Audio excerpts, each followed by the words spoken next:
Okay, today we're going to be talking to somebody I just recently met. His name's Mirko Vogel.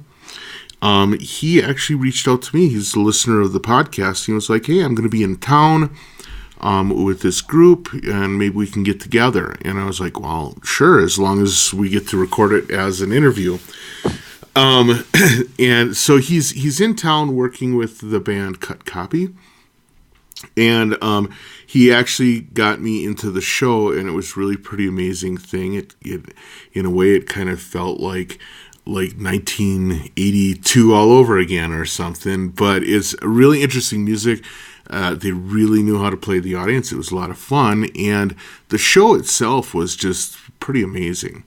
And so this it's a really great opportunity to talk to Mirko about that, but also he does a lot of stuff. We had a chat before the show, and he started talking about all the things he did, and it kind of blew me away. So, hi, Mirko, how are you? I'm good, Darwin. How are you going? I'm doing fine.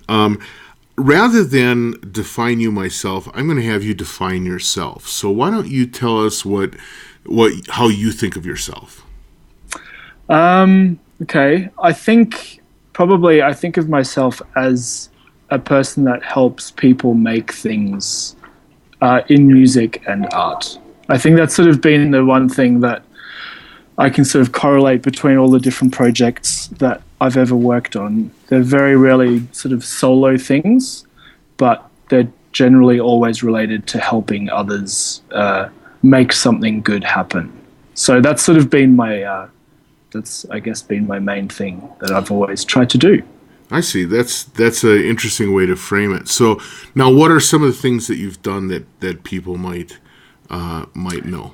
Well, I've worked with this band Cut Copy for quite a few years, and I started out as their recording engineer for an album called Zonoscope that we recorded in 2010, I think. And so my relationship with them has sort of grown quite a lot, and I ended up working on doing all the programming for their live show after we recorded the record, and then I went on the road as their production manager and as their programmer, and then I ended up playing percussion in the band as well. And then we recorded another record called Free Your Mind a couple of years ago, and so that's sort of after the recording of that record, I did the pre-production for them, and I guess when I say pre-production, sort of remixing the record for the live show, and sort of working with them on all the instrumentation and all of that kind of stuff. So that's sort of been my touring work for the last few years, and then I've worked with lots of other bands as a tour manager in Australia and around Asia and the rest, sort of parts of the rest of the world as well. So for about the last, I guess, 10, 15 years, I've worked with bands either in a studio or on tour. And I used to play in a band. So that's sort of how it all started. I started playing drums in a band in Brisbane in Australia, like the north of Australia. Right. And it sort of naturally progressed into working with other bands as a sound engineer, and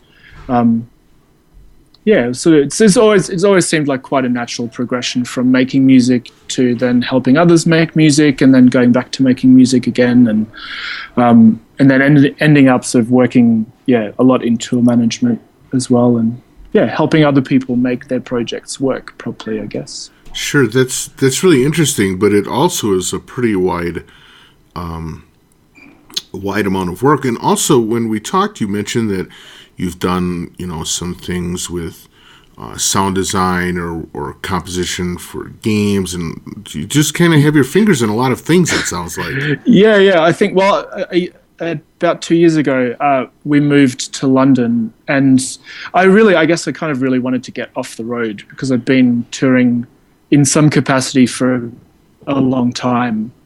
And so I just sort of said, well, when I get to London, I'm just going to say yes to everything. Like if someone says, can you do this? I was like, oh, sure, I can do that. Oh, that's a great way to go. Sure. So I landed, and a friend of mine was working on a composition project for Selfridges, which is this big sort of department store, very fancy department store in London. And he needed somebody to basically program this generative sculpture that he'd made. And so that was sort of the first thing that I started working on, which is sort of how my interest in programming in the last few years has come up. And then through doing a few more of these projects, I now do a lot of work for TV shows. And so I do some work for MTV and via like other Viacom companies. And I've just finished mixing the soundtrack for a computer game called Sonic the Hedgehog, which is like I guess coming out on the Nintendo towards the end of the year. Okay. So that was a really interesting project to do this year. And that sort of came about from me renting a studio from the composer that was doing all the composition for the game. And he needed someone who was sort of experienced in doing really large mixing projects. Right. And so that we just got talking, and that's how that started. So it's been a really very varied kind of couple of years for me. But it's sort of the way I like it, rather than just doing one thing over and over again. It seems like every sort of couple of months something new happens, and it just keeps me excited about working on. It just keeps me excited about working in music and art and all different kinds of media things. And I guess maybe the side effect of that is that you sort of I end up doing lots of things but never mastering any one of them because I'm constantly changing. Sure, I see what you're saying, but on the flip side, I mean that kind of seems like the modern work environment, though, too. I mean, if you're working in art, you have to be kind of a utility outfielder because you have to be able to say yes to anything that walks up. And that really means that you have to have a pretty deep background to be able to actually say yes to everything. So that begs the question, which I often asked in the podcast, what in your background is it that makes you this sort of like multi-varied artist? I think, I don't know, I probably have my parents to thank for that. So I grew up in Germany, and in my early schooling, I went to this school called the Rudolf Steiner School, which I don't know if you've heard of that. I don't know if yes, I have. I think they have them in the States as well. So I went to the Rudolf Steiner School, and I guess it's a sort of a schooling system really focused on creativity and there's still a very sort of academic element to it, but it's more about bringing out sort of the creative spirit in kids. And so for the first few years of my schooling, I went to this Rudolf Steiner School, and my parents always really encouraged me to learn an instrument. And so I learned lots of different instruments throughout school. And then early on, I got really into recording technology, and I guess it's sort of when computers started getting good enough to work with audio without having to spend a huge amount of money. And I guess it was sort of maybe in grade 10 or something that it was grade 8 or 9, 10, somewhere around there. And I did some work experience, like I guess they probably have that in the States as well, like, work placement for kids to sort of try out a bunch of different career paths. And so I did this work experience thing in a music shop, and they had a whole bunch of old drum machines there. So I bought all the old drum machines that they had for like $50. I think I got 6 or 7 of them, and I ended up trading some of them for a 386 computer with a MIDI card in it. And that's sort of how my music tech stuff started, was with this computer and a MIDI that had a MIDI output card in it. And my parents were always really encouraging. So I think I have them to thank for the background in being able to try my hand at a lot of different things and not just concentrating on one thing. Yeah, but I think it's also maybe an attention span thing. Yeah, maybe I've got a bit of, I don't know if I've got an attention problem, but I like doing lots of things. It's like if I can see that I can help someone make something good, then I'm generally really interested in following it through. Sure, that makes sense. Now, when you were talking about your work, and particularly your work with Cut Copy, you talked about programming the live show. I think that a lot of people, myself included, don't have a real clear vision of what that means. Could you kind of fill us in on that? Sure. Well, I guess the big thing with electronic acts, and I Cut Copy sort of, I guess there's two elements to the band. There's, a very live element, and then there's lots and lots of electronics on stage. And so my job during pre-production was firstly to take the record apart that we'd recorded and build it into something that can be played.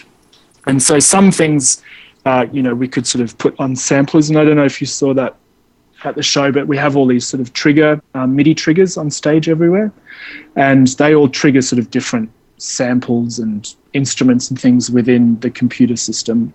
Wait, are you talking about all of the keyboards, or do you have other triggering devices as well? There's like these Akai MPDs.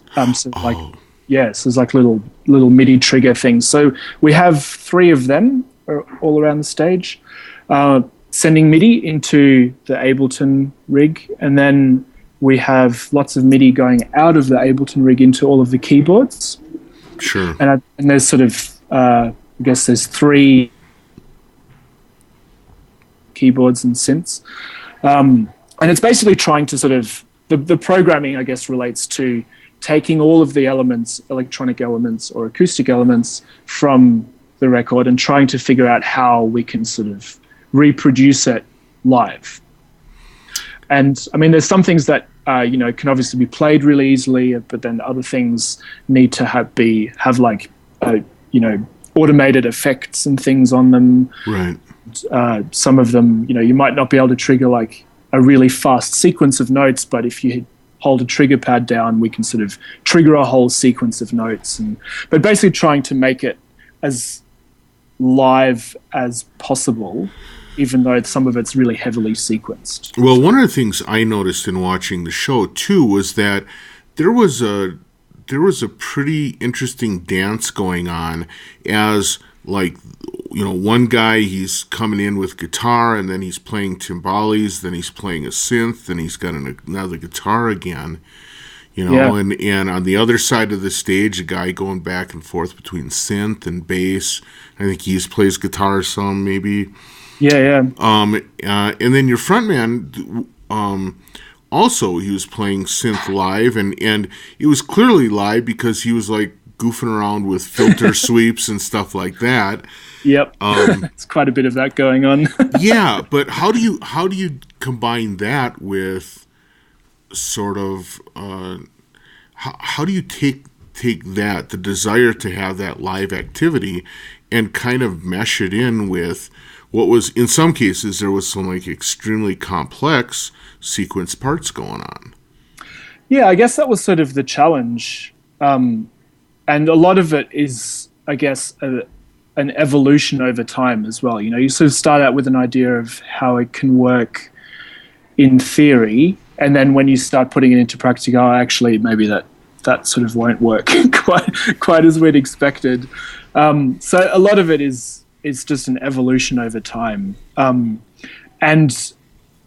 it always starts out as quite a simple idea. So we can sort of, break down things like, we can pretty much play this, and we can get this person to trigger this. And there's enough time between this bass part and then being able to go back and sort of cover this other synth part over here. And then while this guy's doing a guitar sort of improvisation, the drummer starts the sequence that can make this synth do, send MIDI to this synth and send patch changes to these other keyboards and stuff. So it's sort of, it starts out as quite a simple idea, and then I guess it ends up being a compromise between what's realistically possible timing wise for people in the band and what we just leave off. Right. But essentially it's as live as it can possibly be with that amount of people, you know. Yeah, well, it was clear that all the members of the band were kind of like flying around to make things happen. How much do you end up having to simplify the songs in order to make them viable live? I think that depends on the song, but the way that we recorded the records was sort of as a band. So Dan, the singer, would sort of come in with some ideas, sort of sketches, I guess. And then we'd sort of spend days really in this studio that we built just jamming stuff out. And the way that I approached the recording of it, I guess it sort of translates into how the productions get built, is that everything was just rolling the whole time. So we never hit stop on the on the recording. We just recorded everything, and then we'd sort of whittle away the bits that we didn't like, and something good would come out of that. So they all start around quite a basic sketch and then get built into something that the whole band plays and has played. So I think the motivation and the starting point is always from a bunch of guys making music rather than, you know, a preconceived musical idea that then has to be done by 4 people. It always starts out as a thing that 4 people make, and then you sort of fill in the gaps with the things that is not possible for 4 people to all do at the same time. Right. Well, that's what I mean. Because Cut Copy is pretty unabashedly pop music, right? Yeah, absolutely. You were gracious enough to sort of like say, here's some things to listen to, you know, before I went to the show. So I kind of went to the show aware of what I was going to be hearing. And it's really interesting because while it's pure, you know, it's really pop music, it also isn't kind of the prefab pop that so often when there's pop that's electronic in nature, it has this kind of fabricated feel to it.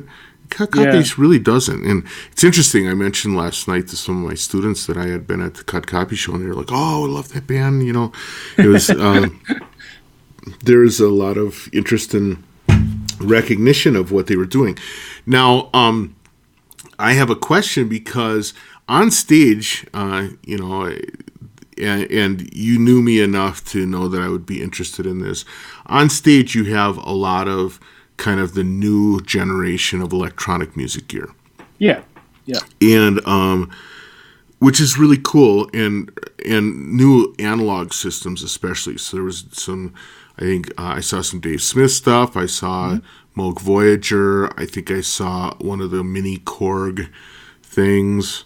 Yeah. I don't know what keyboard the guy on my right hand side was playing. He had some very small thing. I don't know what that was, but couldn't really see it because it was a little dark on that side of stage. But nevertheless, you know, very much the modern analog sound, and it kind of fits with the sound of the band. My question is, since you were involved in the recording and the production, is that something that they came to you saying, we love these machines? Or was it more you saying, here are some machines to consider, check them out?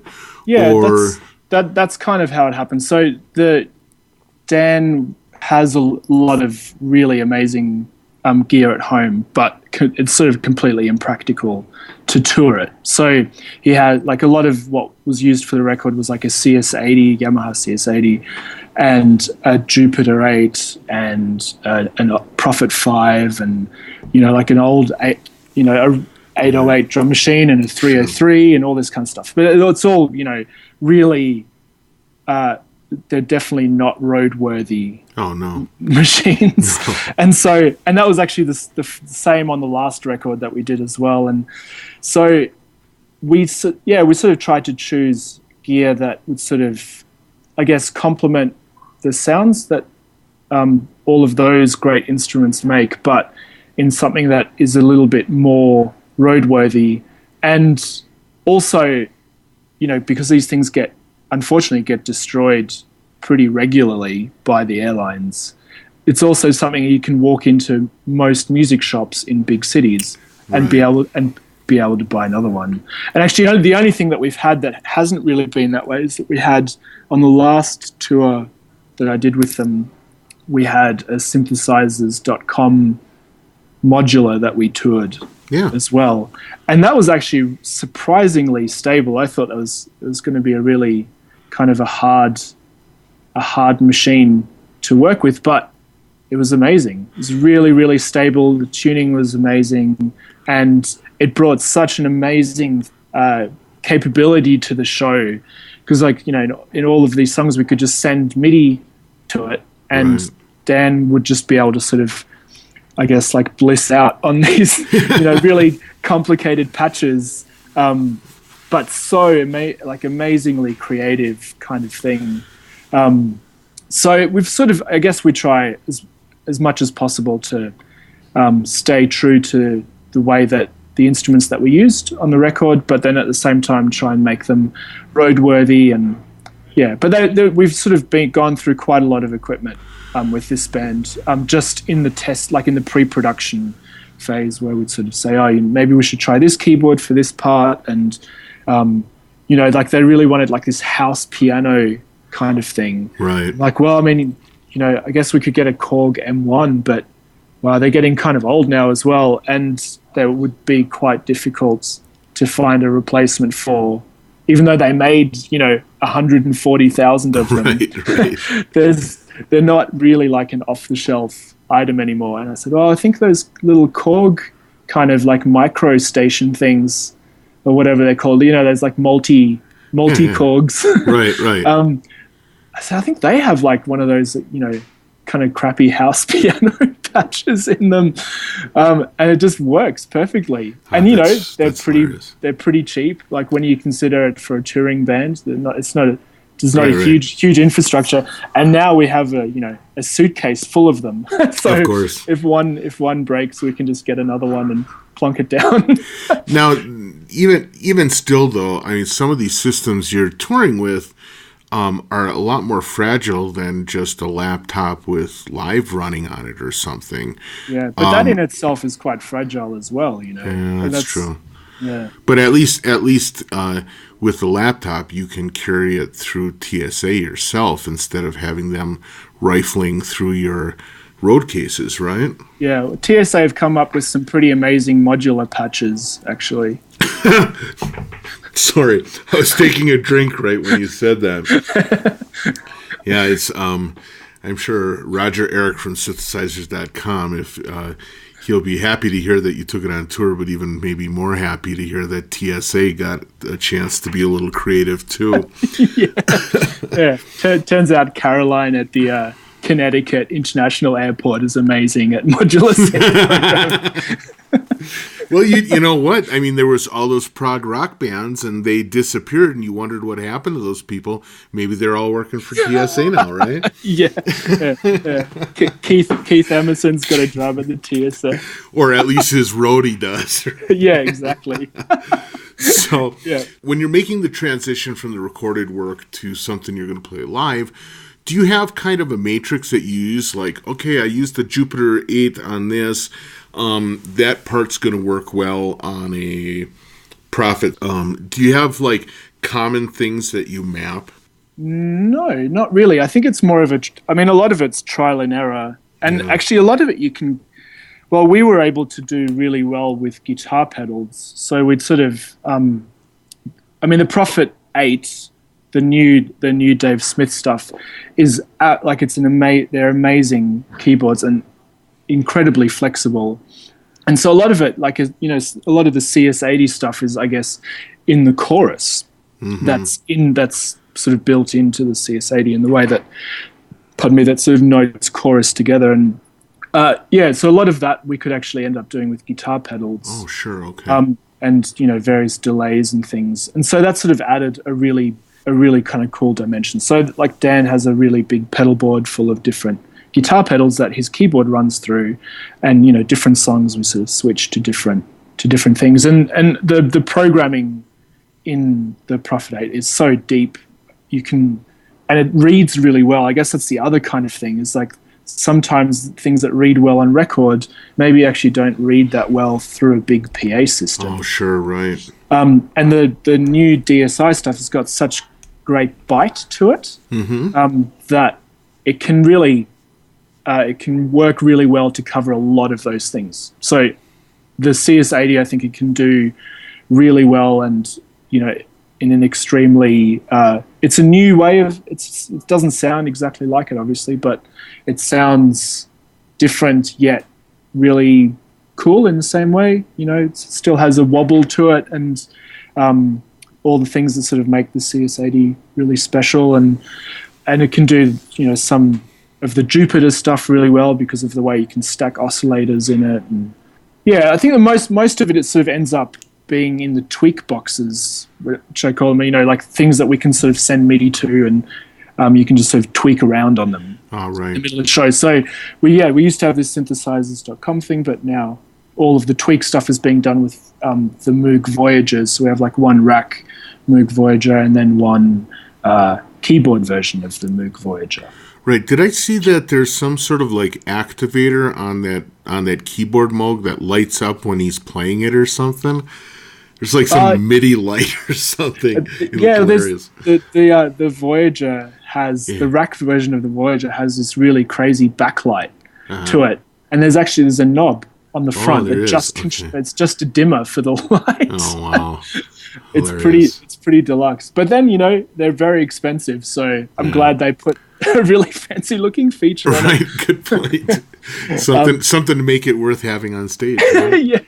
Yeah, exactly. Yeah. But that was sort of the thing that ended up being able to as closely approximate a lot of the modular stuff without shipping the synthesizers.com stuff around. Right. And then we tried a couple of Euro rack things, and we tried some of the smaller, like semi-modular things as well. Sure. Right. And the Moog was sort of the only thing that really has that, at least for those sort of really subby bass parts, sort of had the fullness, I think, that we were looking for. Right. But yeah, I think it's there's no set way that I approached how things are done. You just try a bunch of stuff, and in our case, we had some really great music shops that would sort of lend us things. Yeah, that's awesome. So we just go and look. I mean, they know that we were going to spend enough money to buy equipment for a whole year of touring. Right. So they were really nice to us, and we ended up having a really good relationship with them to try out something, and if it didn't work, we could sort of bring it back and try something else. And yeah, so there's a lot of driving backwards and forwards from the music shop as well. Had you had much experience with old analog systems and stuff yourself prior to working with the band? Yeah, so I've had a Eurorack system, I think, since I was 19 or something, and I've went through phases in my life where I spent all the money that I had on keyboards, and I'm glad to say I think I've broken the addiction of collecting analog synths now, but I used to have a lot of them, and so I was really familiar with keyboard tech and MIDI stuff, and a lot of my own composition stuff sort of revolves around modular synthesis and sort of manipulated electronic things. And so my interest in music has always been very much electronic. So it's I think that's why I ended up getting along so well with these guys and have worked with them for so long, because musically we come from a really similar background. Right. And instrumentally, I think the same can be said. Yeah, that's interesting. Now, you, in addition to your work with Kakapi, I know that you actually shared with me like an album's worth of material that you have put together, and I think you're shopping it around right now to labels, right? Yeah, well, a friend of mine, Lawrence English from Australia, is going to release this first sort of lot of stuff.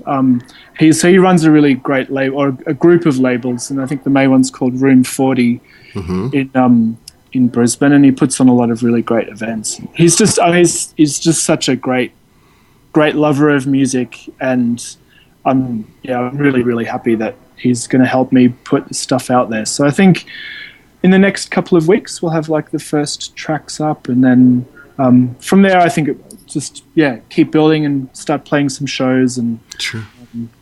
It's something that I really needed to do for myself. And I don't know if you maybe have a similar kind of thing when you spend so much time working with others, making music with them or for them, helping other people make things. Sometimes you just need to sort of go back and just work on your own stuff for a little bit. Yeah, well, certainly therapy, Yeah, certainly for myself, what I find is that in addition to going off by myself and doing it, I have to sort of like manufacture a process that's completely unlike how I work with everyone else. Yeah. Right? Yeah. And so in my case, I went full on stupid, and I bought an Electron Octatrack. Wow. So that actually the sequencing and looping and all that stuff happens in hardware. So between that and a Boomerang looping pedal, and then my modular, that's how I do my solo stuff. And it is so different from working with Macs or working with Ableton and working with the things that I do professionally. It's so different that it seems like a completely different creative endeavor. Yeah, but I did exactly the same thing, and that's I think why the music that I ended up making has no beats on it at all. Right. Because it's like I think I've spent so much time around really heavily driven rhythmic music that the thing that I needed to make was just totally not rhythmic at all. Yeah, well, that's so kind of the complete antithesis of everything else that I've done. Yeah, I was going to say that listening to the music that you had sent me, I was really struck by how some of the voicing maybe was similar to what I heard in the cut copy thing, but how first of all one of the things I would say about cut copy is that a lot of times the rhythms are almost the hook, and they're almost melodic in the way that the rhythms work in their music. And so the complete lack of rhythmic elements was kind of surprised me. But the other thing was I couldn't really make out whether you were using hardware or software or some hybrid, because it had some of the sounds were very earthy and stuff I would kind of consider to be more analogish system, but there was also this digital sheen of processing which was really compelling too, and kind of the combination of the two I thought really worked out really nicely. So can you tell me some of how you made that? What were the tools you used?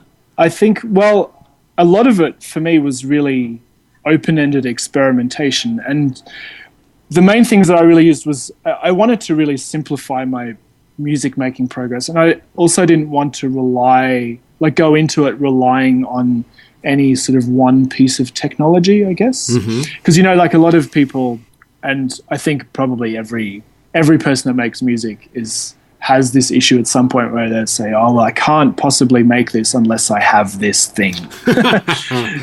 And that's probably why especially modular synth things have sort of really taken off, because it's a never-ending it's a never-ending kind of life goal. Yeah, the quest. Yeah, the quest. So I wanted to make a record that I could make with the things that I had with me. And when I moved to London, I didn't take a lot of stuff. So I took my modular system, which is like a three unit Euro rack thing. I had a Roland SH7 monophonics thing where the keyboard doesn't work. Right.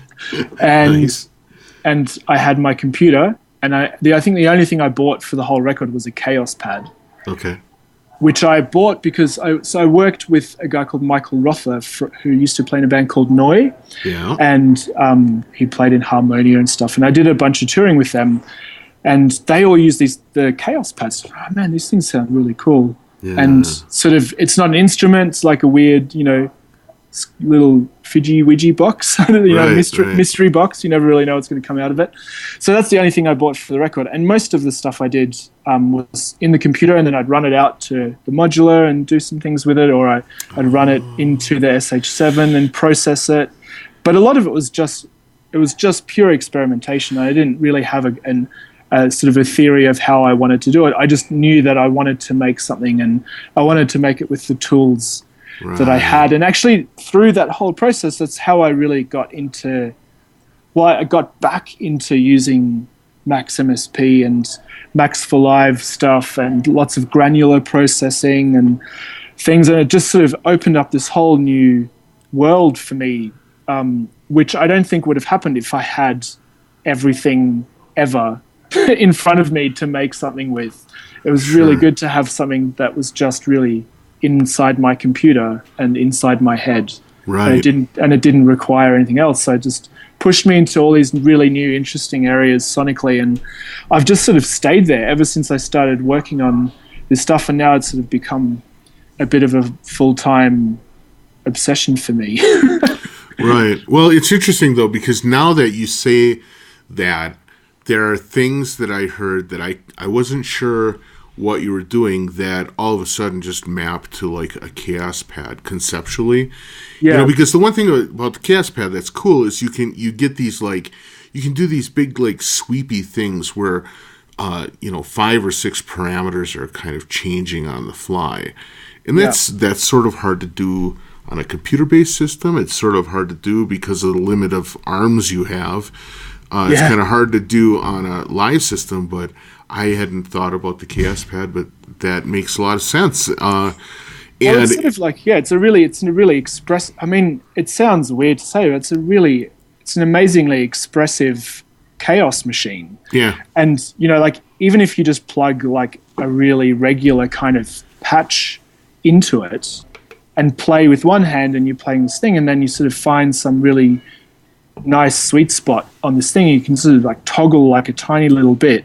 Right. It's just all of a sudden something that's quite mundane sounding turns into this really expressive thing, and so a lot of it was sort of this like I'd find something, play it, run into this thing, and then I also sent MIDI out of the Chaos Pad back into Ableton to sort of control parameters within it. Interesting. Yeah, I think one of the things I always liked about the Chaos Pad was that the way that surface is, you're never going to get like completely smooth transitions. It's always going to have kind of the jerkiness or like the weird curves that come when a human is interacting with the system rather than some pre-programmed machine movement. Exactly. And I think for me, not having something that was duplicatable was a really big part of it as well. And I think, I just sort of thought about this after we spoke the other night about, the way that you sort of start it, the way that you approach your shows, where you start with kind of at point zero, and you build a patch as you're going. And, you'll probably never be able to reproduce. Oh, no, absolutely not. After, from show to show.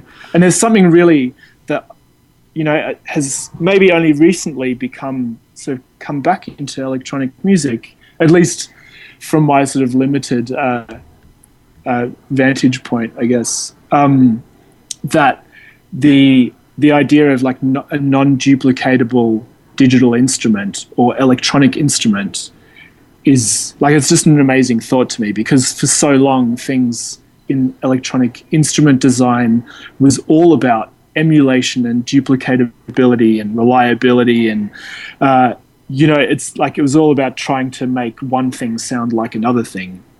And it seems so exciting to me at the moment through my own experimentation that it's now turned into this like totally chaotic, non-duplicatable kind of thing that is just, seems to be infinite.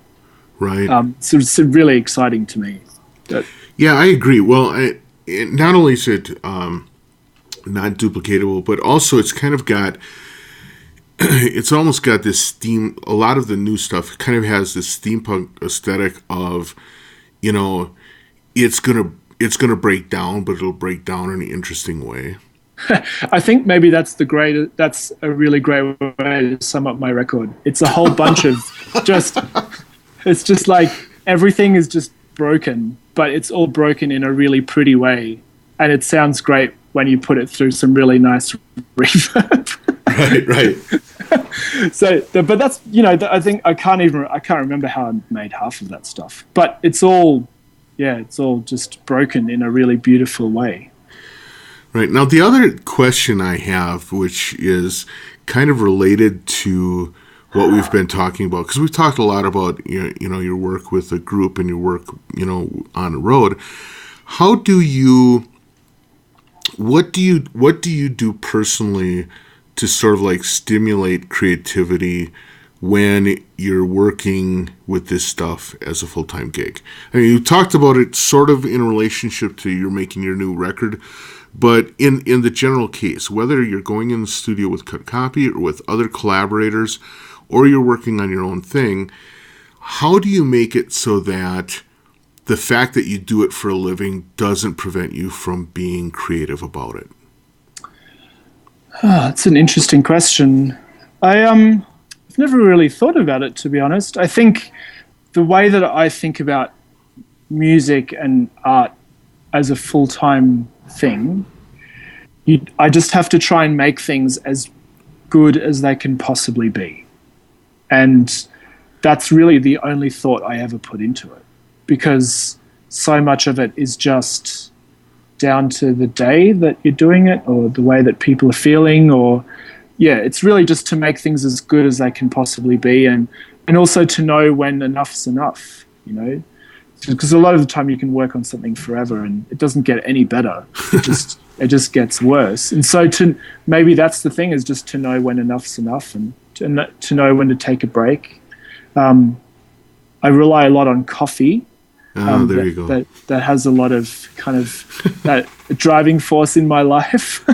But that's I've never really put any thought into it, and maybe that's the answer to that question. Maybe that is the answer, right? I don't really try to quantify it, because I think for me it's something that it's just part of who I am, who I've grown up. Well, what that also implies is that you don't have any trouble being creative with the people that you're collaborating with. Maybe that has a lot to do with being thoughtful about the people you're collaborating with. Yeah, and everybody has really different needs. I think there's definitely people that you can be a lot more. Well, it depends on how well you can read people. I mean, we were talking the other day about interviews. How you interview people, and I think that there's, depending on who you're speaking to, you just sort of change without really even knowing it. You just change the way that you approach things. And if you have somebody that's a little bit harder to speak to, you maybe change the way that you phrase your questions, but you don't stop the interview and, stop doing it. Or maybe there's a person that you're teaching at university, and like everyone's just different, has a different kind of approach to life. And I think part of collaborating or working or teaching people, or anything that sort of has a transfer of emotions and knowledge with it, relies on being able to be a good reader of people and situations, and knowing what's achievable in those situations. That's a really great point. That's a really great point, and you're right. I mean, one of the reasons why I don't have trouble interviewing people, regardless of where they're coming from or what their attitudes about it might be, is that I really am genuinely interested in what they have to say. Yeah. And so I think being into the thing makes it so that it's not really work, no matter how much work it might actually be. Yeah, absolutely. And that's the way I feel about it as well. Actually, I'm currently in a town called St. George in Utah on a stopover day, and we just went and had some food. And I was talking to Dan from Cut Copy about this, and we were talking about the concept of retirement. And I was like, man, I can't think of the idea of retirement. Right. I was like, like, I don't consider what we do as work. I mean, we all, like, you know, you have to generate some income so that you can live. Right. But it's not like, I don't wake up in the morning and say, oh God, I've got to go to work. Right. I know. And it's it's like it's a forever thing. I don't ever see it as being a finite sort of thing. So the concept of, you know, retirement and all that stuff is just so far from my mind, because it's far-fetched. I mean, you might change the way that your life works when you hit 70 or 80, or you might want to do like a few days less a week, or you might not want to you might not want to travel anymore. I was going to say, you're probably not going to want to hit the road when you're 70. Probably don't want to live in a tour bus when I'm 70. That's true. But for me, it will never finish, you know. Right.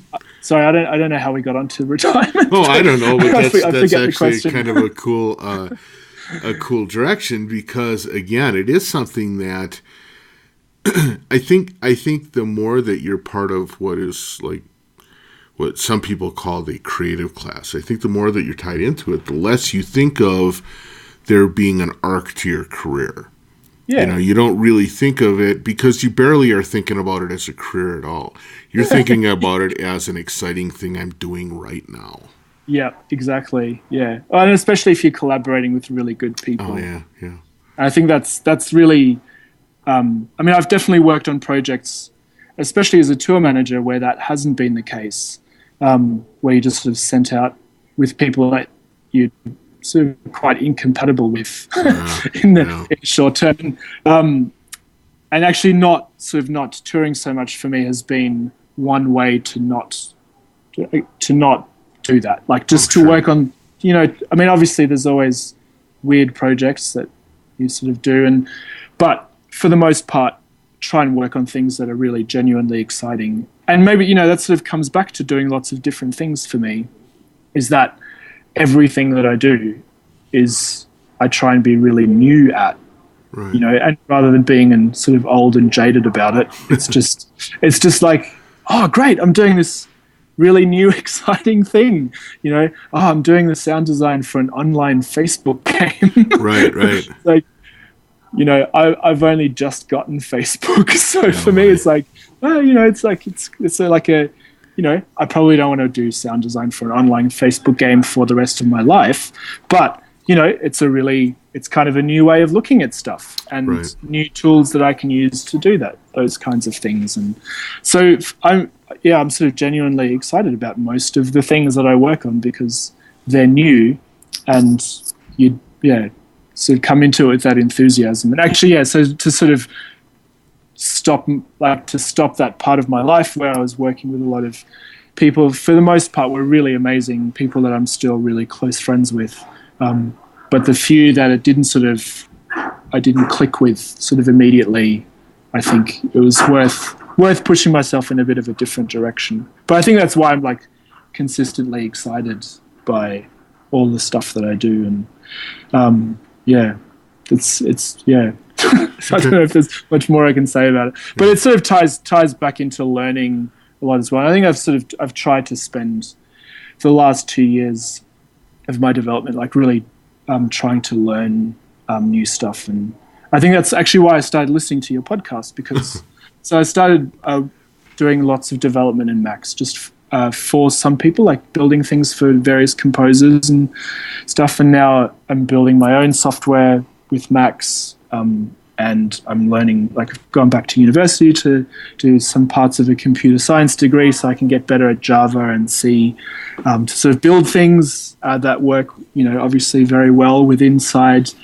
Max, and so try and pick up things that sort of constantly push me in new and exciting directions. And so that's actually how I picked up your podcast. I was like, I'm going to listen to a bunch of people that do really exciting projects, and that's awesome. It's great to listen to, you know. Well, I'm glad that you found it. Yeah, me too, man. It's great. I want to get back to one more thing because I think that you have something, and maybe you don't. Maybe you've never really intellectualized it that much. But I want to know more about how you pick your collaborations. I mean, you mentioned that this thing of when you got into London, you're sort of saying yes to everything. But, it also sounds like you've, over the years, you've done some either work as a tour manager or work as a composer or whatever. You've worked with different people that have kind of maybe been the whole range of likable to dislikable.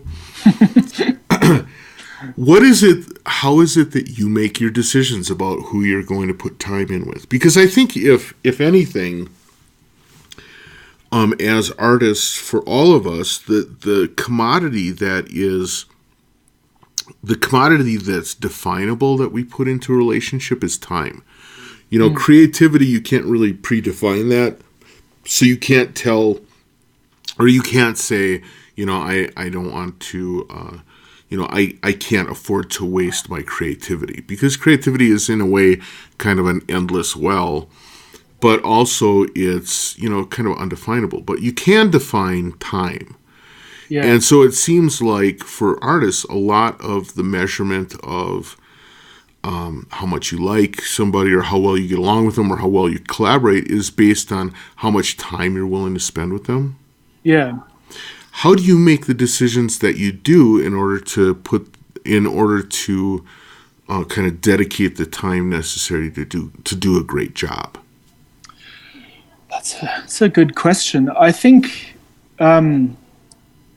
firstly, there's probably a bit of I guess maybe it's a bit of a default way of operating. Like you sort of, one project generally leads to another if you get along well. So if I've gotten along really well with some people, then that might lead on to something else that they're sort of vaguely connected with. And it sort of follows a bit of a path of just working with people that I've gotten along well with. Sure. So I guess that's maybe the first part of it. I think the other thing that maybe I've never really thought that much about, but I think does play a really big part, is being really aware of where I'd like to grow as a person myself. And so if I put lots of time into something, it's generally because it's something that I'd like to get better at, I guess. So, if I'm mixing a record, or if I'm doing some mastering for somebody, or pre-production, or, whatever kind of happens, there's generally sort of a motive from my end to be better at the thing that I'm doing. And so even if it ends up not being, a huge success, or there's not a huge amount of money in it, or, whatever sort of normal job motivations would be, there is still the motivation for me to get better at it, and to come out at the other end saying, I think I did a really good job on that, and I learned a lot about this particular thing that I was doing. So it's all, for me, I think it all comes back to learning and becoming a more well-rounded person, that operates in music and art in general. I think that's really my main motivation, is just, I've definitely done some things where the prime motivation has just been financial. Sure. And I think that we all have to do that at some point. I guess the best point is when it's something that's really pleasing, musically and artistically pleasing, and it has, a financial back end to it as well. But that's definitely never been the main motivator for me. It's always been about doing something that's really is a I think I phrased it when I was a teenager as this, it's the theory of positive contribution. Right. So it's like if you contribute positively to the thing that you're working on in the world around you, then through the thing that I've done, I've made a small dent in making making it a better place to live. So yeah, maybe that's the most sort of philosophical answer I can come up with. Well, but that's really great. But that's really it, man. It's just trying to make something good happen, and for however that can work, that's really been my main motivation. Yeah, well, it's interesting because that's a couple of weeks ago I did an interview with Joshua Kit Clayton, and he talked about artwork as being sort of a political act in a similar way, where it's an opportunity to change the world. Absolutely. You know, you don't have to be a doctor without borders in order to be able to change the world positively. And I think remembering that that's something that you can do with art is a really key component to integrating it into kind of a holistic life, you know? Yeah, I mean, for me, it's the most important thing in the world.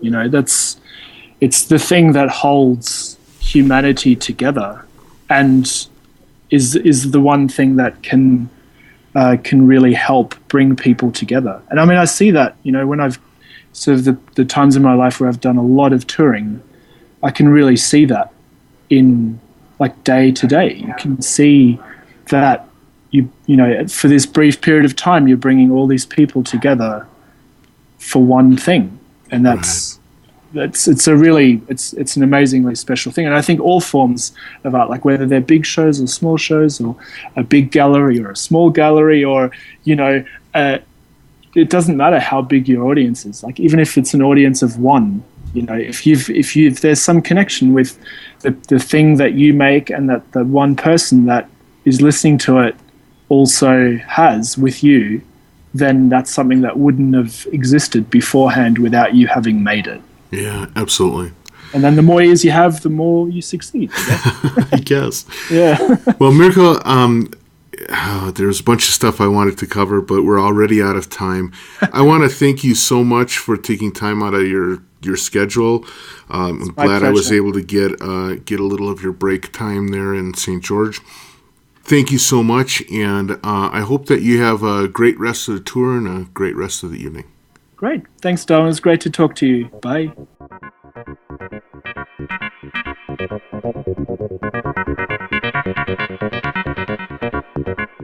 Okay, many thanks again to Mirko for the cool interview. It's really interesting to hear from somebody that really is out on the front lines, as well as doing a lot of other work on the side. So it's cool. I saw that Cut Copy show. It was pretty amazing. Went with my son. We had a blast. I want to, again, thank everybody for listening, and thank everyone who is sharing these podcasts. We're getting great listenership. And mostly I want to thank all of the people that have been willing to be interviewed for it as well. So thanks a lot, and I will talk to you next week. Bye.